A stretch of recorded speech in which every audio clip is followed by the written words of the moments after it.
And we are live. Welcome in, everybody, to the second week here of Hot Routes, joined by Matthew Coller of the Purple Insider podcast, Vikings Insider, and new guest co-host of this show that is going to be live here on YouTube every Tuesday at 6 Eastern, 5 Central. You can also catch it on his podcast feed with the Purple Insider. How you doing, Matthew? Week 1 in the books.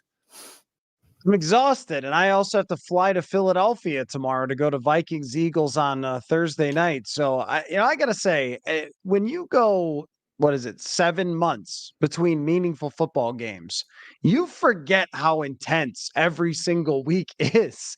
And not only what we saw last night with Jets and Bills, which we'll get into, kind of hitting peaking levels in terms of drama and intensity, but just in general, like every week is a referendum on every single thing that exists in the NFL, every single take that we've had all off season. And I felt like yesterday in particular, people were really bursting at the seams, or not yesterday, but over the weekend, just bursting at the seams to find out if all their opinions over the summer and into the early fall were going to be right. And it just could not have been a more dramatic week 1 for us. You love to see it back. Yeah, Overreaction Monday was definitely in full force. I got one comment on the power rankings this week that was like, we're already, only a week into the season, and TFG was already wrong about all his takes. And some of the ones he included on those were the Chiefs, who played without their 2 players and were still some brutal drops away from winning that game, and the Bengals, who, if you're writing them off after week 1 after what we saw last year, you clearly didn't learn your lesson. So that is kind of what today's show is going to be about, though. We're doing overreactions, trying to maybe select a little bit like what might matter moving forward, maybe a little bit what might not matter. We also have some other topics here today. That's kind of the general idea of this show together here, Matthew. We're doing 5 heavy-hitting topics every Tuesday. So we're going to do the overreactions that matter, the overreactions that didn't matter. We're going to do take a little bit of victory laps on some of our good takes, of course. We both deal with a lot of negativity from people commenting back. So it's always fun to kind of, plant our flag a little bit and remind people that we're not always wrong about stuff. That's always fun. Then we're going to talk a little bit on an individual player basis. Who are some players that surprised us from week 1? And then we'll wrap up looking forward a little bit to week 2. So I'm going to pass our first topic off to you to start. And these are going to be, as I put the banner up on the screen here, overreactions from week 1 that could hold up and be legitimate overreactions that play out throughout the course of the season. I want to start out with, you mentioned the Cincinnati Bengals, and no, I don't think the Cincinnati Bengals will be terrible all season, but I do think that the other side of that thing is legit, because 2 of the players that dominated over the weekend played for the Vikings last year and were very good. Right in front of me, Dalvin Tomlinson and Zadarius Smith. And when they both joined the Browns with Myles Garrett there, I thought, that could be pretty nasty for opposing teams. And it was more than pretty nasty. It was awful for the Bengals offensive line. They were getting steamrolled. Myles Garrett's pretending to dribble a basketball between his legs and then going and getting a pressure. Dalvin Tomlinson, I saw some people put together compilations of his performance as well, pushing people back. I think he's gotten even better as a pass rusher, and we know what Zadarius Smith can do. I think that the Cleveland Browns defensive line is so violent and disgusting that there could be major problems for that division because of them. Like, even if Deshaun Watson didn't look like Bernie Kosar in the 80s or whatever, I'm not sure how good they even have to be on offense in Cleveland if that's the way that their defense and defensive line is going to play. So I'm overreacting to say that I think that Cleveland team is going to be maybe everyone's least favorite to play in the AFC because that defensive line is so bad. But I think that one, or you know what I mean? Bad in a good way. Bad as if Michael Jackson said it. I think that is a playoff defensive line. And so I don't think it's an overreaction to say that week in and week out, no one is going to enjoy playing them. I also don't think it's an overreaction to say that the New York Giants could be a really horrendous football team this year. Wow. I think they were smoke and mirrors last year in a lot of ways. The Vikings got called out by everybody for 1-score wins and not having a positive point differential. But hey, let's look at the New York Giants. Their coach won Coach of the Year. They didn't have a good point differential either, and they won like 9 games. And everyone acted like Daniel Jones had won the Super Bowl because he got one win in the playoffs by 1 score against the Minnesota Vikings in a game where he's playing one of the worst defenses in the NFL. In fact, if you look at Daniel Jones versus the Vikings last year, 27th ranked defense in points, then against everybody else, he got paid based on his games against the Vikings defense, which was really, really bad. So I don't think that that's a good team. I don't think it was just Dallas steamrolling. And I also think that Brock Purdy and the San Francisco 49ers offense is going to keep going. It's going to look like this. There's certainly questions to be had about Brock Purdy until the sample size is big enough. But when you have receivers like Brandon Ayuk, who's what, the 3rd best playmaker on that team, the 4th best playmaker on that team. I mean, I think San Francisco, if Brock Purdy looks like that, that looks to me like a Super Bowl caliber team. And the way that Brock operated against a pretty good Pittsburgh Steelers team on the road, or at least the defense, I was very impressed. I think that's going to hold. Yeah. And just by the way, a couple people in the comments said my mic is having some issues. So just keep me updated on, I thought I fixed it. So we'll monitor that as we go. But I do totally agree with you about the Browns. They actually were on my list. I talked them up coming into the year, really pointing out that Watson doesn't even need to be that good with what that defensive line could do. And with Jim Schwartz, the change in defensive coordinator, that was just a massive upgrade in terms of the aggressiveness. We saw that on full display. So I'm definitely buying that.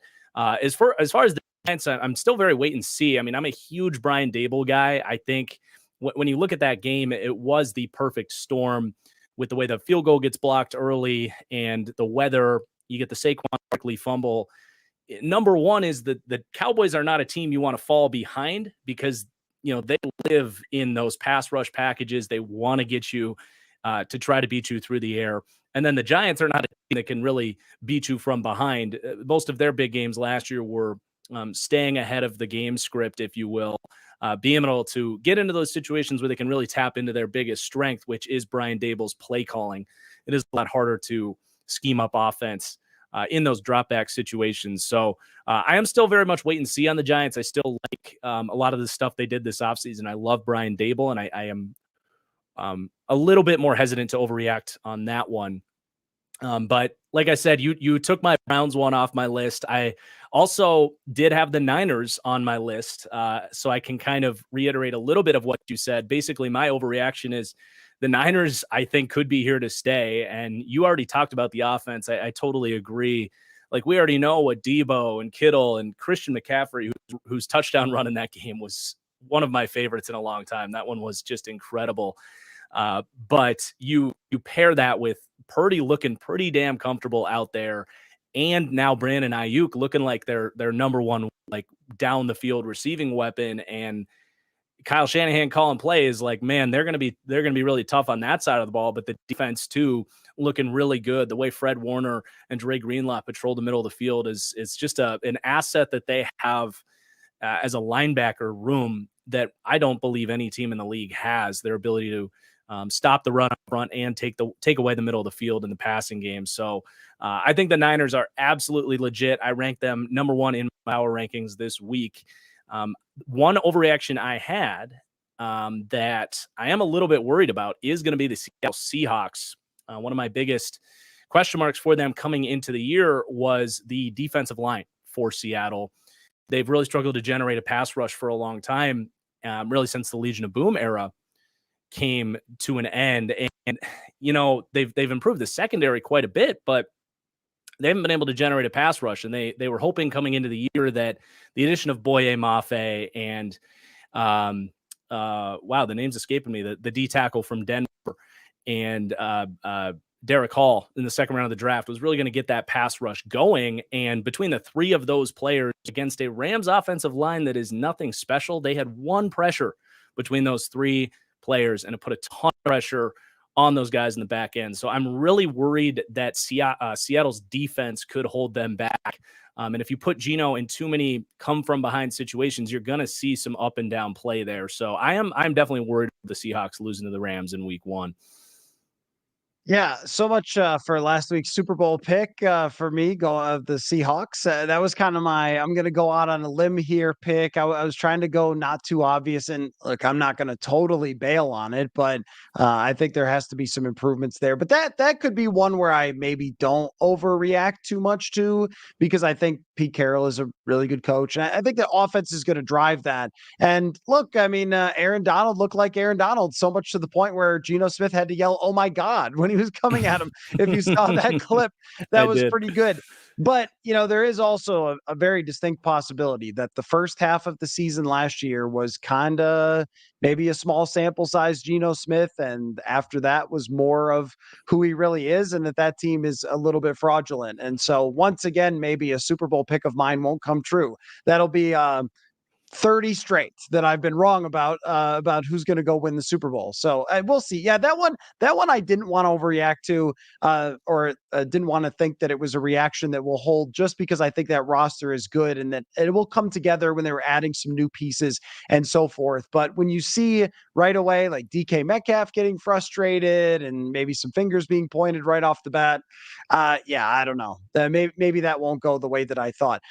Also, I know that we're going to talk about this a little more, but I think that if you are reacting to say that the Jets season is over and that everyone should be devastated and crushed and there's nothing to be seen here, you might be right. I mean, we're talking about reaching out to Carson Wentz, Matt Ryan. Hey, how's Big Ben's weight these days? Is Phillip Rivers still feel like playing? Yeah. Like, wait, Drew Brees.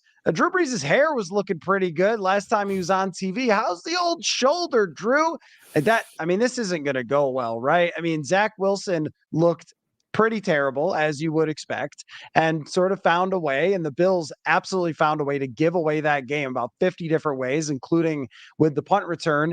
And I feel like if you're saying that it's over because Rodgers got hurt, that you're right. I just don't see. In 2017, I covered a team where their starting quarterback got hurt. We all thought it was over. A backup came in and took the team to the NFC Championship. But I just have a really tough time seeing that happen in the AFC. That was a year where Aaron Rodgers got hurt in the Vikings division, and there was no other real competition. So the Vikings kind of had a clear path there. And we've seen that through history a handful of times. Nick Foles coming in, winning the Super Bowl for old people, Jeff Hostetler off the bench to win it for the New York Giants. It does happen.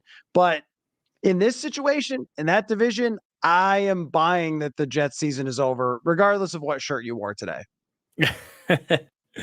Yeah, this is more of a celebration of just picking up the win last night. Yeah, it just really sucks. I mean, if you want to hold on to any hope, Zach Wilson was the former number 2 overall pick. He does the physical talent. You're right though. He did not look good. Still really struggling to see field there. I am curious to see, though, how involved is Aaron Rodgers going to be moving forward with the offense. Him and Zach Wilson do have a relationship. We saw him calling up a play that resulted in a big chunk in a preseason game for Zach Wilson. This was kind of the offense that Aaron Rodgers was going to basically call at the line of scrimmage. So do they go back to the drawing board, kind of work together and find some weird relationship that could work between the 3 of them with Hackett, Rodgers, and Zach Wilson, and maybe get, the 26th best passing game in the NFL out of this thing? Because if they can do that, they're at least going to be a playoff team that's going to make things really difficult, I think, because that defense is insane and the running game looked pretty good. So, there's still some hope that they can be a solid team, but I do think, Super Bowl hopes definitely left the field, unfortunately. So what about some overreactions that you're not so worried about? I can start on this one selfishly because I only wrote 2 down. But I've got the Kansas City Chiefs, just this one's pretty easy, but I think it still needs to be said. Off the bat, no Travis Kelce. We saw what those other weapons looked like in terms of reliability. It was horrible. But even they rode the far side of variance too. Like you're you're not going to expect that bad of a game from those receivers every single week. So you take that, put Kelsey on top of it.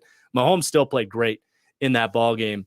And then, Chris Jones they work this out, and he is a huge loss for that defensive line that just doesn't have really anybody else other than a couple of recent first-round picks that have yet to really hit in George Karlaftis and the Kansas State kids. So, they're going to see a massive uptick in their pass rush, and the defense behind the defensive line actually played pretty well. So I'm definitely not worried. I think the Chiefs are still kind of top dogs in the AFC, and unless we see another week of this looking really bad.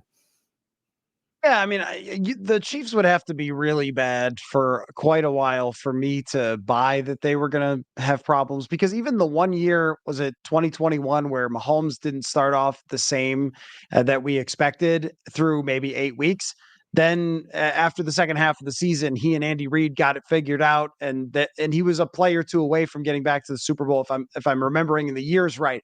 But like, they always have so much talent at the quarterback position that you just figure it's going to get figured out. And I am again old enough to recall Tom Brady once upon a time throwing an interception to the great Sam Adams, who was a nose tackle that ran it back for a touchdown. It was a blowout against Buffalo, and everyone said, those Patriots, they were a fluke.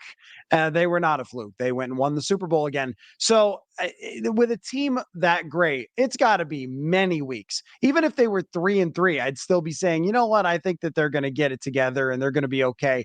Chris Jones signing his contract is a huge deal for them to get back in the defensive line. And I also don't think that Kadarius Toney is going to drop every single pass this year. I mean, they win that game if they just get a catch. But maybe they should be on the phone looking for a wide receiver or something from a bad team. I don't know, but I feel like, if I may, like the timing of the drops too is a big part of it too, and how it happened. You mean, if one, literally, the Chiefs had all the momentum right in his hands, and it's a pick six, completely invites the Lions back into the game. Kind of funny how it was reverse of the Jalen Hurts fumble that invited the Chiefs back into the Super Bowl.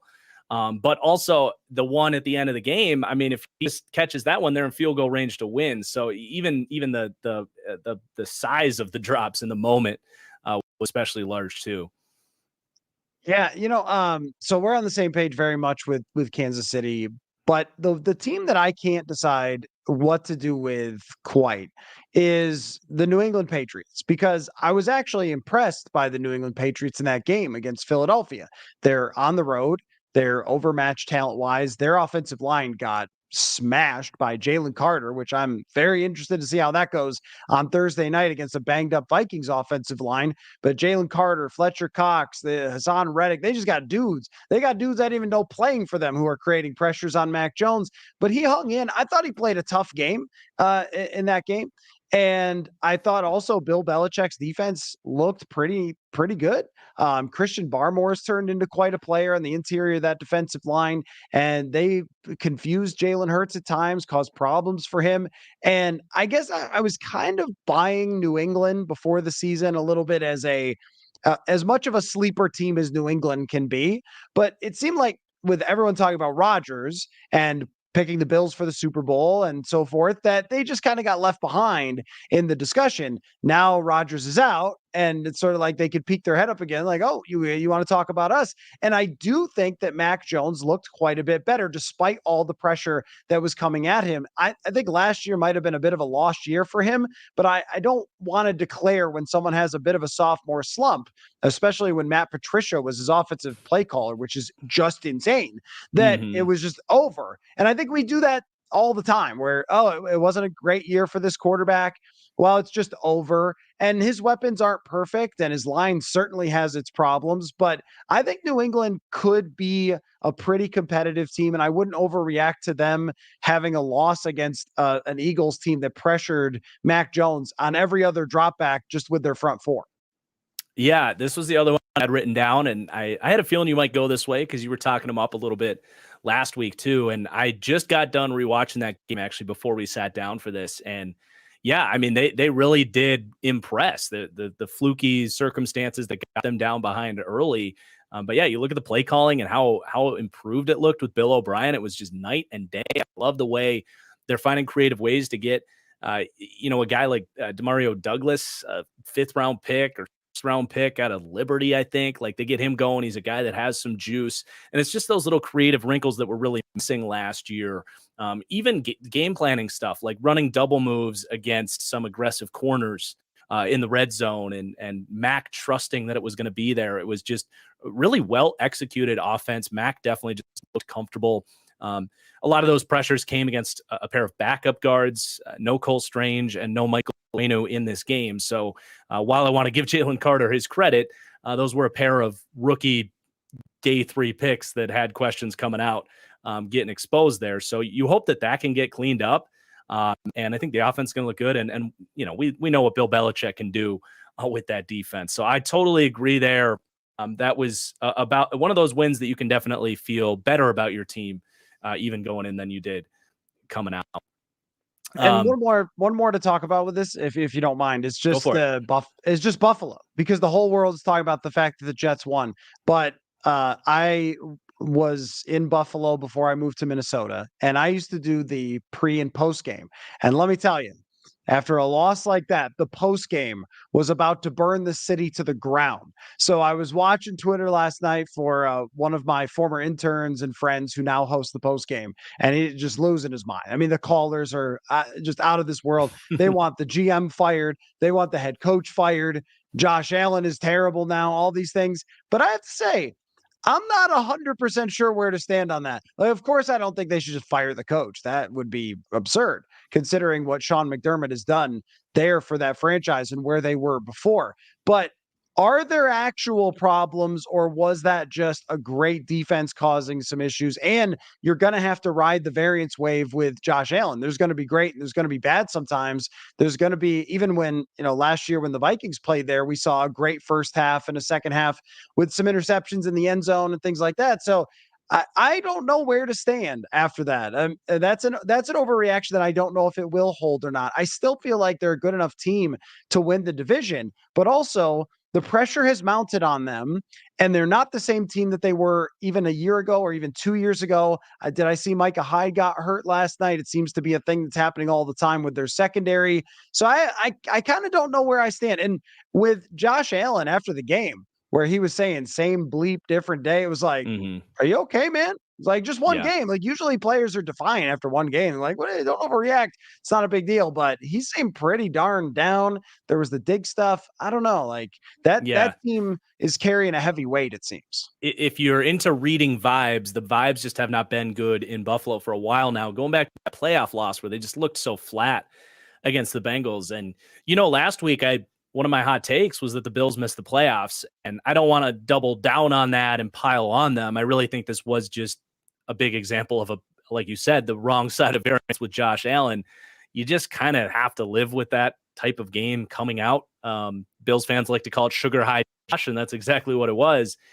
But there are some missing aspects with this team. I know McDermott's done a great job with the team as a whole, but I have questions about having a defensive head coach that has never gotten that Bills defense to quite play up to snuff. They're going against Zach Wilson last night. There's not a ton to take away other than maybe that the run defense wasn't great. And they did kind of feel like they missed Tremaine Edmonds a little bit, that big bodied linebacker in the middle, because the Jets were able to run the ball on them. So yeah, I would lean more towards I'm worried about the Bills, but they do still have a lot to say to turn this thing around for sure. Let's get to our next segment here. We're going to take some victory laps, Matthew. We deal with a lot of commenters, a lot of negativity, people pointing out when we're wrong. And usually it's our job to kind of stand on the table from once upon a time and just, remind people that sometimes we know what we're talking about. So what were one or two things that you said coming into the week that you're going to take a victory lap on? Anybody who watched last week will remember that I had one extremely solid prediction, and let's not talk about any of the others. I suggested that the Chicago Bears would not be able to pressure Jordan Love, and that Jordan Love was going to sit back there like he was on a love boat, just going for a cruise and deliver the football however he wanted to do it. And you know what? That's exactly what happened. He got pressured 6 times the whole game. I mean, he could have sat down, had a little picnic back there and then found a receiver. I mean, it was remarkable how horrendous the Chicago Bears defensive line is. I mean, that's an XFL level of pressure that they were able to create against Jordan Love. So, of course, the Packers people are all celebrating the next Aaron Rodgers, and, maybe that'll be true. I don't know. Who's to say it won't be after their history? But I think it was very much aided by an incredibly poor defense in Chicago. And if you're Chicago, you talk about like panicking and overreacting.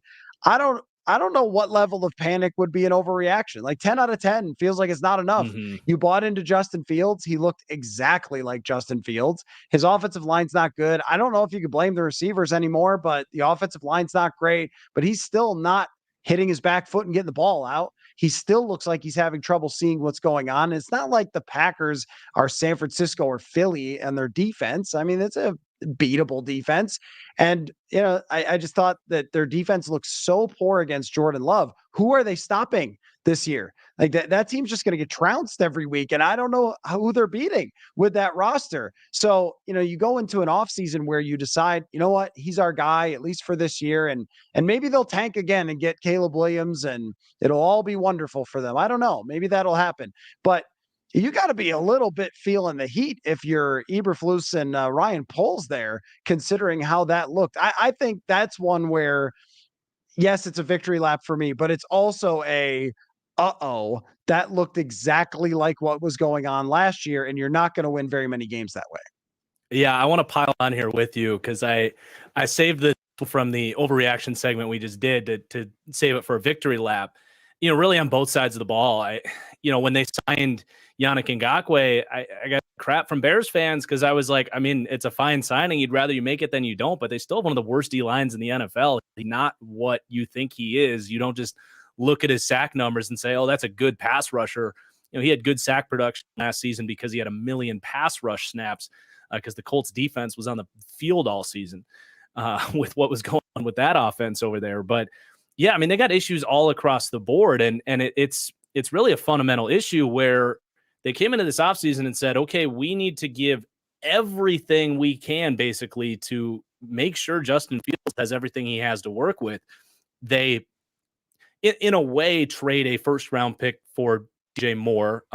They invested a large resource there in something they could have gone in a different direction with, if that makes sense. You know what I'm saying? That was a big asset they got in that trade down from the number 1 pick. They go offensive tackle with the number 10 pick, and they could have had Jalen Carter. They had it right in their lap. We just talked about what he did. They, in free agency also, they didn't spend money on the D-line. Yeah, you bring in Yannick Ngakoue, but their big purchases were linebackers, which are by most considered the running back of the defense. So you've invested most of your big money and big draft picks into Justin Fields, and he's starting to show you that he's maybe just not a good quarterback. And it's so predictable too to see the lineage of quarterback blame. First off is usually surrounding cast, then it's the coaches aren't good enough, and then maybe if you're lucky, it's again the coaches aren't good enough, and then it's finally the quarterback's fault. And the outpouring of articles from Bears writers and fans, it's all Luke Getsy's fault, and there's no fingers pointed at Justin Fields right now. It's truly unbelievable because I'm like, what are you guys watching other than maybe your fantasy box scores?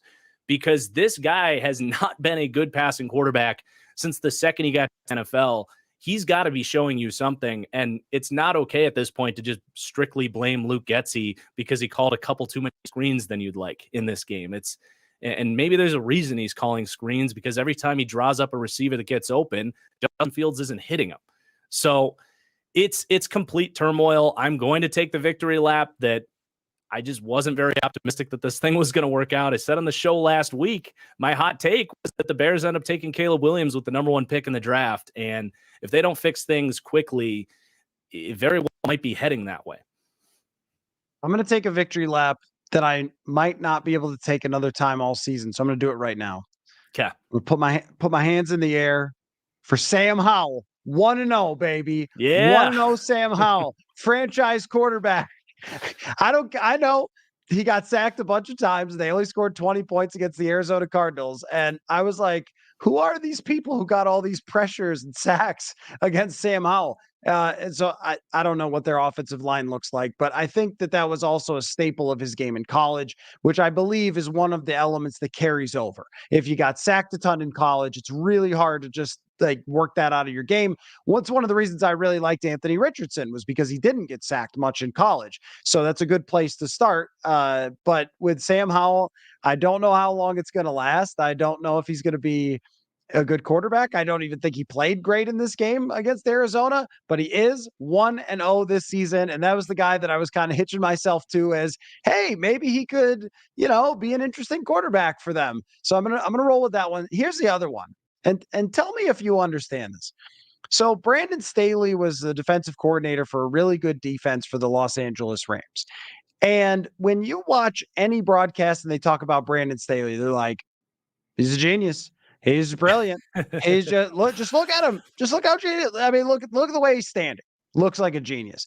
They on social media, you'll see these clips of him being this great leader and empowering his players and all those things. I think that's wonderful. His defenses have been absolute garbage since he arrived there. And I was wowed by Tua and wowed by the Dolphins and their offensive scheme and everything. They deserve all the credit. The throw that Tua made where he's on the run, he steps up and flings it deep to Tyreek Hill, that's amazing. But also, there were so many wide open dudes. What is happening with Brandon Staley and that defense? And I guess I've never bought it from day one that he was just this wizard, and he continues not to be wizard-like. Yep, totally with you on that one. I've been also making similar points. It's got to be frustrating, especially with the Chargers' kind of history of not necessarily giving them the best coaching staffs. But I'm going to kind of ride the coattails a little bit of your Sam Howell take. I also predicted that Baker Mayfield would come in and play pretty well against the Vikes, and that it would all kind of level out as the season goes on, and maybe the Bucs taper off, the Vikes come back a little bit. So I really don't want to overreact to it. I thought Baker was fine, made some throws, had some dropbacks where I was like, yep, that's Baker, just kind of trying to make something random happen. Sometimes he did, sometimes he didn't. But I'll ring my bell on that one a little bit. Felt had a good gut feeling about the Bucs this week. Let's move forward and talk a little bit about some individual player performances that just kind of caught your attention, guys that you maybe weren't expecting to have big weeks, that you're excited to see how the rest of the season goes here. I'll start this one off. I'm going to go with the pair of receivers in LA, Puka Nacua and Tutu Atwell, especially, I picked the Rams actually to win this week. By the way, I should probably ring my bell on that one in my weekly picks video last week. So I did think the Rams would have some success offensively because Matthew Stafford's actually healthy right now, and a healthy Matthew Stafford's a good quarterback. But I thought it'd be a lot of Van Jefferson. Van had the big drop, but these two receivers, Puka Nacua was a 6th-round rookie out of BYU. Was a really talented player that's had a lot of health questions throughout his college career that kind of hurt his draft stock a little bit. And then Tutu Atwell, who was a 2nd-round pick 3 years ago, hasn't really been able to find a role within this offense as they've had all these other receivers, but is super kind of a guy that was viewed as more of a gadget player, 5'9", 5'8", like 165 pounds, really fast. But man, you see Puka down the field, gutting up, the secondary with his route running, making tough catches down the field. Like, that's not just a gadget player. Like, he's a real weapon within this offense, especially paired with Sean McVay, who's good at kind of scheming him open down the field. The Seahawks had nobody that could run with him, and he helped the Rams pull away in this game. And then Puka Nacua, dude, for a rookie to step in and just basically be Cooper Kupp in one game. Now, I don't know if he'll sustain that throughout the course of the season, but the way they were using him, from the slot, he was Stafford's guy in those corner routes. And he just literally just played the Cooper Kupp role and was awesome at it. That's a massive influx of optimism for a Rams team that has been searching for it since the day they won the Super Bowl. Yeah, and I really thought, I mean, I would have picked the exact opposite outcome in that game, in part because Cooper Kupp was out. I would have said, no, I think Seattle's going to steamroll them and they're going to really struggle to move the football. And wow, Matt Stafford was getting in his bag. I mean, he was making all sorts of throws into tight windows and making plays. Another group of weapons that I would say was a surprise to me is Jordan Love's wide receivers. Again, there was no pressure, and that helps. But I mean, Luke Musgrave is out there playing. I mean, he's kind of, having to work the ball around. Christian Watson's not there. And like, he's doing a great job of distributing the ball to a lot of different places. Of course, I'm not surprised Aaron Jones was good, but I thought for a group that, Romeo Dobbs, like, I don't know, I wasn't really convinced by him last year, even though he was kind of the darling of Packers Twitter. And they were able to have a really successful day there. I'll give you the weirdest one, because when you ask surprise performances, I thought, well, I think this also covers the umbrella of strange performances. Desmond Ritter has to be the weirdest week one performance of any quarterback. He went 15 for 18 for 115 yards, which is like, huh? He got sacked 4 times, which is terrible. His QBR, the ESPN stat, was horrendous. And yet his traditional quarterback rating was 112. Oh my Who God. knows what in the world Desmond Ritter was in this game? All I know is that rookie quarterbacks have it really miserable. And it was not a surprise that Bryce Young couldn't get the ball to anybody on Carolina's side. But also Taylor Algier, I mean, still the guy in Atlanta. I think that was a little surprising that he would got the ball more than Bijan Robinson. But I figured that game wasn't paid attention to a whole lot, nor should it have been. But I think, like, someone in your comments, Luis just said Ritter was just there for the ride. That's so perfect. That's like, what was this game? 115 yards, 18 dropbacks, but did complete 15. So that was a surprise that it was that weird. Yeah, I mean, the combination of a Panthers defense that, I like their pass rush, but they couldn't really force the Falcons in any tough drop back situations. When they did, they won. They had a lot of, good pass rushes. Brian Burns actually is on my list, by the way, because he looked awesome. He's a guy that was super skinny coming out of Florida State, the pass rusher for Carolina, looking for a new contract. But, he looks like a full-sized edge rusher now. He's still a little on the lanky side, but he's got some power to him. Looks really good.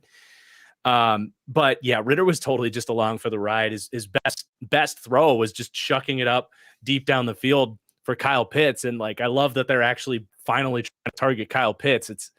It's so frustrating that they can't find the right balance with those playmakers, because even a guy like Ritter should be able to have a pretty nice offense with that group. Another guy on my list here is Jacoby Myers for the Raiders. I didn't really get that signing when they made it, because he's been a slot guy for the Patriots throughout his time there. And, he's not a fast guy. He's like a 4.6-ish 40 kind of guy. So I see the Raiders signing him, and there's been this long line of these like Bill Belichick disciple coaches kind of having those nepotism signings that don't really work out, where they're bringing in the guys that they used to work with. Josh McDaniels, obviously the offensive coordinator and head coach for the Raiders. And I saw that signing. I was like, I don't really get how this is going to work. And he comes in as their outside wide receiver and was awesome. He looked like Devontae Adams at times, with the dreads, wearing number 16, not number 17, making catches, working the sidelines. He had 39 snaps on the outside to 7 on the inside as a slot wide receiver. That's a skill set that I just didn't really know was in there for Jacoby Myers, who is a former quarterback. Obviously has a good chemistry with Jimmy Garoppolo, and I don't think that's going to just go anywhere.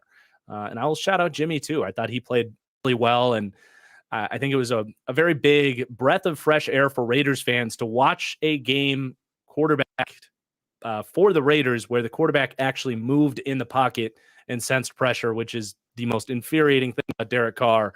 And Jimmy, for whatever you want to say about quarterback wins, his ability to kind of make these little subtle plays on third downs and keep drives alive and just win and edge games out by 2 or 3 points. It is something he's done throughout his time in San Francisco, and it's tough to give guys credit for QB wins, but I think there is something tangible about his kind of it factor on third downs. As long as he's not making stupid decisions or missing throws down the field, he's a pretty good quarterback. Yeah, I think that Jimmy Garoppolo is sort of always put in the same category as Jared Goff, as Kirk Cousins, and there are some nuances to each one of those guys' games. I think I've probably mentioned to you that I give Goff a lot of credit too, and I think that he gets criticized a lot. When a quarterback doesn't have great mobility or playmaking ability and is not Drew Brees or Tom Brady, they're just like immediately downgraded to like, oh, not good enough.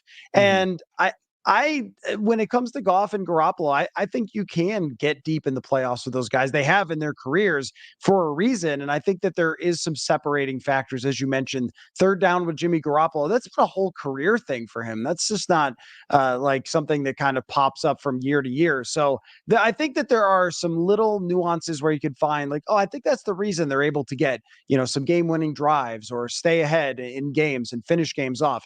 I'm going to give two pretty horrendous performances in week one that maybe surprised me a little, but you can tell me if you think this is wrong to be surprised. I was surprised that Russell Wilson was once again that awful. I mean, I don't know. I didn't watch every minute of the game, but he averaged 5 yards per pass attempt and they didn't score points. So I'm just going to say that was not a success. And I guess what I thought was, I don't know how it's going to go for the whole season, but they are playing the Raiders, and this is a whole offseason for Sean Payton to prepare for this game. And he's gonna ball. He's gonna come out and he's just gonna be, what is it, Mr. Incredible or Mr. What is it? Stupendous. What the heck is this? Oh, Mr. man. Unlimited. Yeah. Yes. Mr. Unlimited. I thought Mr. Unlimited was gonna come out. And that storyline just got shot down right away with how bad it was. The other bad performance, and statistically, if you have him on your fantasy team, it wasn't that horrible, but DeAndre Hopkins, 7 catches for 65 yards on 13 targets. If you get 65 yards on 13 targets, you might as well hand off to your backup running back. Like, that's not efficient at all. And then after the game, Mike Vrabel saying like, yeah, I think he was getting targeted too much. I guess, when guys are washed, they're washed maybe, but I guess I had it in the back of my head that both of these guys would sort of find something here. And it was starting anew after bad organization or bad coach. And that was not the case. So I was a little surprised by how bad it was for both of those guys. Yeah, I think the Russ thing is fair. I definitely expected it to look a little bit better. We'll see. Hopefully they can get Jerry Jeudy back, and maybe that helps. Maybe it doesn't. I don't know. But, as far as Hopkins goes, he is slowing down for sure. I think that's a tough matchup, drawing those corners for the Saints that are really physical, tight coverage guys. And Tannehill was horrible in that game. I actually had him written down for a surprise performer on the downside of things. That was definitely one of the performances of the week that I was kind of, I the Saints is one of my bet the spread picks this week, and the Titans is one of my big picks this week. And I was just counting on Tannehill to play at that Goff Cousins level. I feel like with a better cast around him, he is more of this quarterback, and he was missing throws. He made bad reads. It was really hard to watch, and he's going to be on the hot seat at this point. It sounds like Malik Willis has had, a nice ascension. They obviously move up and take Will Levis in the draft. If he's playing like that the next couple weeks, I think we might see these guys sooner than I was expecting. So that's definitely a surprise in that way. What if he's traded to the Jets? What if he's traded to the Jets, Matthew? Everyone is traded to the Jets. Today, yes. Everyone has been traded to the Jets. Who is your favorite, Jets should trade for this guy? I think that anytime anybody brings up hilarious old quarterbacks, like I went with Ray Lucas. I love anybody bringing up Vinny Testaverde, Kellen Clemens. What about Brett Favre? Ryan Fitzpatrick, Brett Favre.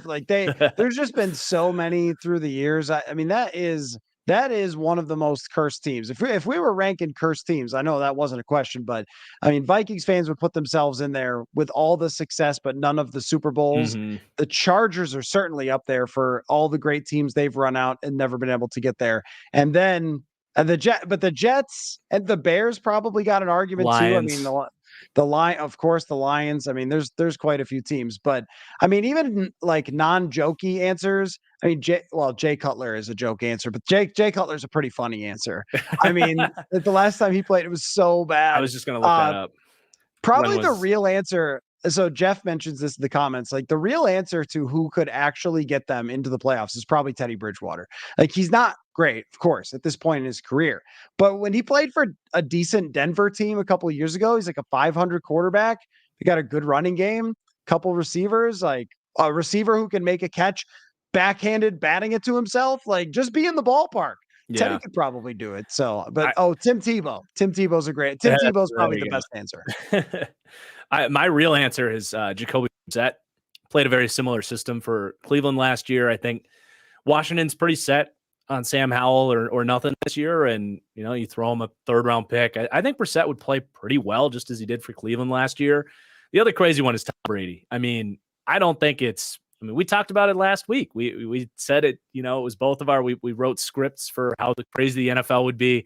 Neither of us thought of Aaron Rodgers going down and Tom Brady replacing him, winning a Super Bowl with his team. That would be one of the all-time great storylines ever. So I'm not saying it's not going to happen, but you see him in the booth celebrating with Robert Kraft a couple days ago. The idea of him signing with the Jets 3 days later seems pretty freaking crazy. And I can't think of anything that would dig under Bill Belichick's skin more than that either. But yeah, I think Brissett is who I'd be making calls about. So let's look forward a little bit to week 2. Do you want to do this like we did last week? I feel like that worked pretty well, just like snake drafting our favorite games and previewing them. Love that. Do you wanna make the first pick? Who got the first pick last week? Do you remember? I do not know. Did we flip for it? Did we do immaculate grid for it? I forget how we decided. I think I just gave it to you. I'll take it this week. Okay. I will go with it's not going to be Jets Cowboys, which I will be at. I'm interested in it still, although that was obviously devastating. I'm going to go Chiefs. That happened to you. Yeah, it's fortunate. We're still going to have a good time, though. We're going to go to a Rangers game, knock off a couple of ballparks that we've never been to, and sit by the pool, enjoy the weather. We're going to have a good time. But I will go with Chiefs Jaguars here. A couple of heavyweight offenses. I think the Chiefs are going to be a little pissed after what happened, getting Kelsey back and getting Chris Jones back. But it's also a huge game for the Jaguars too. Just from a kind of storyline point, or whether it's a tangible thing in terms of them building confidence, taking that next step as a team. They obviously got knocked out by the Chiefs in the playoffs last year. I think if they could get this win at home, that's them kind of planting their flag, saying, we're here to stay. And in terms of like playoff seedings, this would be potentially pretty big. If they start 2-0, the Chiefs start 0-2, that could get really legit fast for the Jags. So I think it's going to be a heavyweight battle. I think both teams are going to bring their A game, and I think this is going to be the game of the week. There was a highlight that somebody tweeted out of Trevor Lawrence rolling to his left at the goal line and firing a bullet in between like 4 people to Calvin Ridley. Yeah. And that's your eyes pop out of your head. Like this is going somewhere. And especially when you look at the rest of that division, it's definitely going somewhere for the Jaguars. But what a great battle. I mean, that could be an AFC championship for all we know. Another one that could be an AFC championship that I get 2 snake draft 2 picks, right? Is that how this works? Yeah. Okay. So the first one for me is going to be Cincinnati and Baltimore. Cincinnati, I don't know if Joe Burrow should have played. Yeah. Second guessing players' health is always very tricky business, but man, did he not look like he was ready to move and run around. And it just felt like he signed the contract. He was going to push himself to get out there. They probably should have just started whoever the heck their backup is. And it would have been, okay, you take the L and you move on, because now you're playing Baltimore. Baltimore is going to blitz the heck out of you. They're going to be super aggressive. And Baltimore, they have their own expectations. It feels like 18 years ago that Lamar Jackson signed his contract, but they have as high of expectations as anybody in the AFC as well. Plus, matchups in that division just always end up turning out pretty good. So I'm very interested in that. And then Seattle needs a bounce back. Detroit needs to keep rolling. Seattle at Detroit. I think that one's got a lot of juice. If Seattle goes to 0-2, it's going to be tough for them to get back in the race. And, after coming off that win against Kansas City, a little extra time for them to prepare. Like, let's see what Detroit has against, a pretty good Seattle team. Yeah, really a couple of good matchups there. Ravens dealing with a lot of injuries. Marcus Williams going to miss significant time. J.K. Dobbins, obviously, they lose their center. So it's going to be a big week of adversity for the Ravens. And yeah, Bengals playing pissed. I can't wait for that one. These are all noon games, by the way, that we've talked about so far. Seahawks Lions, the matchup there is going to be that Detroit Lions offensive line against that Seahawks defensive line that I kind of called out earlier. If the Seahawks can't get things going, we might see 35 carries from Jamal Williams and just decimate this team. I'm going to go a little bit of a homer pick, but I think it's a fascinating one for the landscape of the NFC with Packers-Falcons. I think Jordan Love, another week to kind of show what he's got. A lot of the stuff we saw, a lot of people have noticed I haven't really talked about Jordan Love much today. I'm trying to hold back from taking too many victory laps, get too excited, but definitely made some big throws on third down. But there was a lot of offense that was kind of schemed up for him. The big throwback green, the play action leak where the tight end's wide open down the field. Though I will say not every quarterback makes that play where they fumble the snap and maintain their composure to still get it out there. A lot of quarterbacks do. But again, a pretty favorable matchup against a Falcons defensive line that probably won't get after them too much. Do they get Christian Watson back this week? What does this offense look like with their number one wide receiver this time around against a little bit, it's kind of like going to level 2. The Bears defense is a joke. The Falcons defense did some nice stuff, but still has some holes. So excited for that side of things, but also what is another week of Arthur Smith's kind of scheming this offense up look like? Do we see a little more Kyle Pitts? Do we see more carries towards John Robinson? I think it was the PFF guys that said on their show this week, I want to give them credit, where they were like, this split should be like Tyler Algier is talented, but this split should be a Bijan only comes out when he's tired type of split. He is just so much more talented than Tyler Algier. And I think they left a lot on the board, and they ran a screen on like 3rd and 10. And Tyler Algier just follows his blocks right out of bounds, like 3 yards short of the sticks. And you see the coach like drop to his knees on the sideline. Like, what was that? I think Bijan arguably might have scored a touchdown on the play because it was set up so well. I just think this is a big matchup. It's got stakes for the NFC. Both these teams are in a position to compete for their division. So, two teams that had good week ones, and excited to see what the continuation of it looks like. I think I get another pick if we're snaking this thing, but I'll just pass it back to you for the flow of the show here. I think it was a reach pick there, just a little bit. Okay. Because the excitement over Jordan Love will be a week to week thing for sure. But I think there was 2 better games on the board than the ones he went with. One is San Francisco at Los Angeles. Those two beat each other with bags of hammers every time they play. It's always a good matchup. And the way LA looked in week 1, okay, we got something here. We all kind of just ruled out LA based on what they were last year, but okay, they might be better than we give them credit for. And also, I'm going to want to watch San Francisco and Brock Purdy every week based on that offense. And the other one you left on the board would be Miami at New England. That Miami offense, Bill Belichick, New England can't really fall too far behind here in the race. Miami's trying to make a case like, don't forget about us for the Super Bowl. I think both of those games could be really, really good. And Miami's another team. Miami and San Francisco, both the Shanahan, connection there. They are just so interesting offensively. The motions and different looks and RPOs and play actions and all sort. You got just people moving all over the place, and it's so much fun to watch. So I think that going to New England for Tua for Miami should be interesting. So that one would be my pick, but I think both of those games should be pretty good. Yeah, I stayed away from Niners Rams because I think we might see a little bit of regression back to the mean, if you will, for that Rams defense. That's basically a home game here for the Niners in that stadium. And it's a whole different ball game going against that Niners offense than a Geno Smith.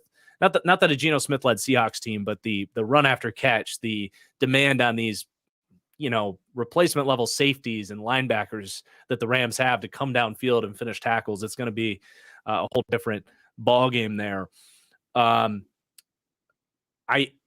I think it gets pretty sloppy after that, but let's talk Vikings Eagles a little bit here. You're heading out there to watch this one in person. Are we expecting a complete bloodbath here? Like a total line mismatch, weaponry? Well, weaponry is close, I suppose, but what are your expectations here for this game? Yeah. Real quick, the question in your comments about week 1 opinions on rookie QBs. I have one sentence. Playing in the NFL is hard. Yes. That's it. It's very hard. And boy, it showed. But I thought Richardson looked the best of the three. On Thursday night, it looks like it could be a bloodbath. And the reason is because the Vikings already had a questionable interior offensive line. And Philadelphia is just so stacked on the D line. And it's always been, and I know it is for everybody, but especially is for Kirk Cousins. It's always been his kryptonite. People will say, oh, he can't play on national TV or whatever. Like, no, normally the reason he loses on national TV is because the other team is good. And if the other team is good, they usually have a stacked defensive line. And they play the Packers, and they play the Bears when they had Akeem Hicks and Khalil Mack and so forth on national TV, and they would get beat. And I think this is going to be a very tough matchup. Garrett Bradbury doesn't look like he's going to play the Vikings starting center. So if he doesn't play, then you're talking about all these beasts rushing up the middle against maybe the worst right guard in football, and then a left guard who's been questionable and a backup center, and their left tackle, Christian Darrisaw, who's a legit superstar. I don't know if he's playing because he's got an ankle injury as well. And on the defensive side, I just have a tough time thinking they'll have as much success against that offense as they did in the first half against the Tampa Bay Bucks. But if you go back and watch the second half, Tampa Bay moved the ball against them. They found a lot of answers to those blitzes, and they only pressured Baker Mayfield 9 times on like 30-something dropbacks. If they do that to Jalen Hurts, he's going to throw for 300 yards and run for 100 yards too. So it's a pretty big mismatch. And also, let me see, how many times have I been there? Maybe about 5 times or 4 times to Philly for these games against the Vikings. It is a atmosphere to be seen, and I think it's one of the most difficult places in the league to play. So this would be quite the upset if the Vikings were able to pull it off. I will just play devil's advocate before we get out of here. Just a couple of reasons why the Vikings might have a chance. I would say number one is the Eagles' intermediate pass defense did look pretty crummy against the Patriots, and that's for good reason. Their safeties and linebackers are all new. And they got a new defensive scheme. I didn't think they looked great on the defensive side of the ball, but you're right about the D-line having an advantage there for sure. The other kind of background take would be here, or closet take, is they looked at the Bucs week 1 and said, we don't really know what that offense is going to look like. So let's actually spend all summer preparing for the Eagles offense.